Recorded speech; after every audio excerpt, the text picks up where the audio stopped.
Hello again, Canada.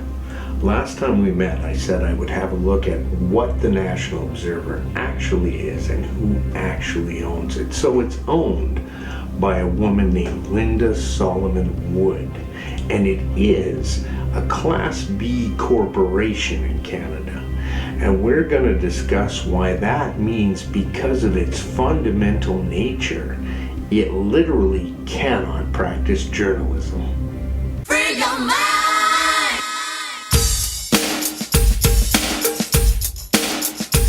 Very little information available online about who Linda Solomon Wood is.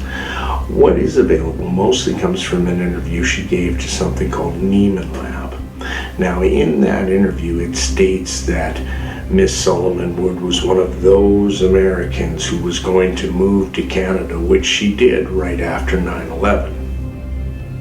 Because we had herds of Americans moving up here right after 9/11. So she states in the interview that she started the National Observer around her kitchen table with her children running around and everything.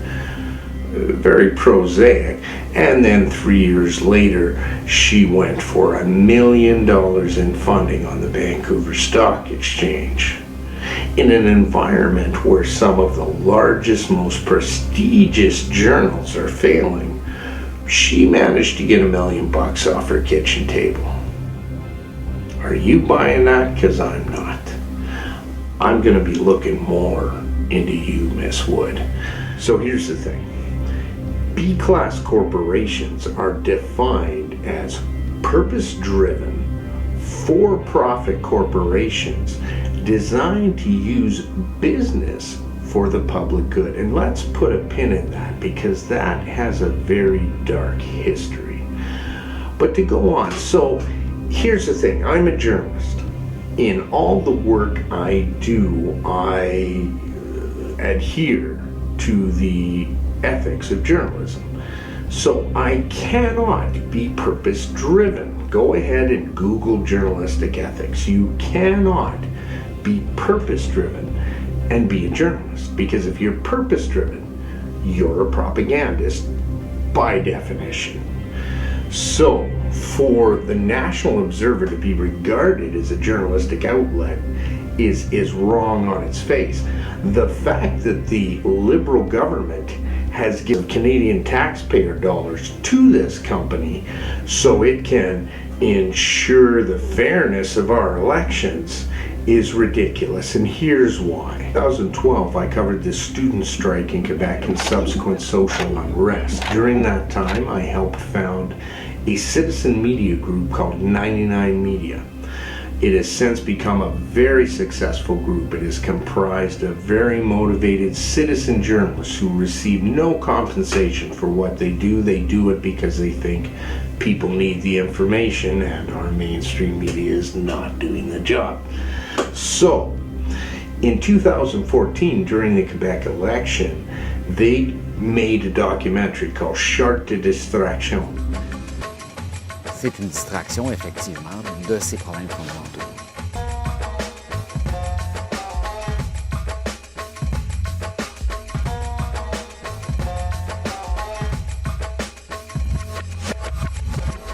So at this time, the PQ government was trying to bring in a version of what we know now as Law 21 or La Santé, a ban on religious symbols. So the documentary that they made focused on the fact that this was A, morally wrong, and B, generally being used as a distraction by the political class so they could do what they want while we're arguing about headscarves. So during the election, their video was forcibly removed from YouTube by the director of Quebec elections because he said it was partisan political advertising, because during the documentary they had interviewed members of only one political party, Quebec Solidaire. So myself and my partner went to Quebec City and met directly with the director of elections, and it took us quite a bit. We had to persuade this man that these people received no compensation for what they did, and that they interviewed these people only because they were the sole political party that agreed with their point of view, not because they were advocating for them during an election. It took a couple hours, but we persuaded the man that the video should go back online, and it did. I invite any of you to scroll through the website of the National Observer, and you will quickly find that the content is almost exclusively pro-liberal. There's very little mention of the Green Party, very little mention of the NDP, and the only mention of the CPC is negative. So if you are a journalistic outlet and you are only pushing the side of one political party, where is Elections Canada? Not only are they not being cited, but they are being given money by the federal government and being used by outlets like CTV, as we have seen, as a supposed expert. This is ridiculous, and this is illegal. These people are an unregistered third party, and they work for the Liberal Party of Canada. So now let's get back to these Schedule B companies, because they have a very dark pedigree. So here's what a B category corporation is defined as. Observer Media Group is a B corporation. National Observer is owned by the Observer Media Group.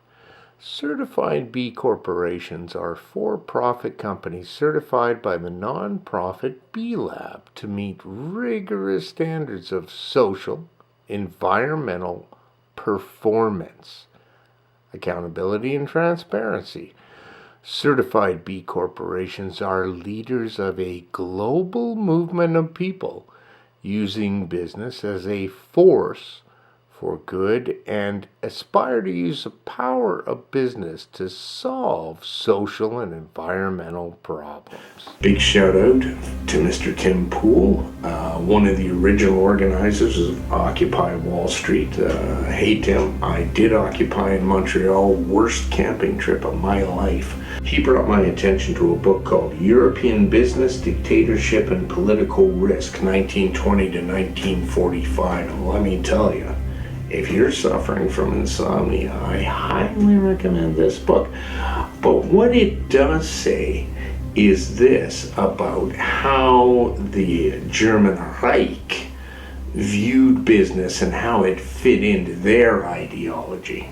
Whereas the details of National Socialist economic policies were never very coherent.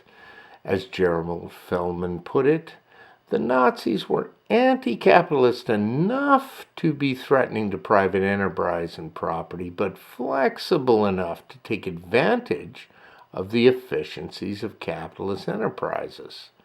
One common theme runs through the treatment of businesses in the Nazi period: the steady erosion of the distinction between private and public good.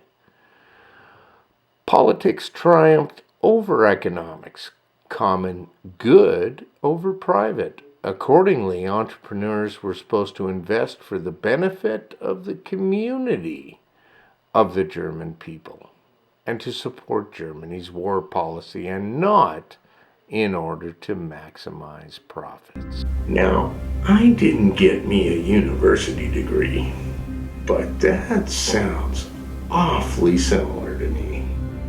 I would close by once again asking each and every Canadian to take note of this and to complain to Elections Canada.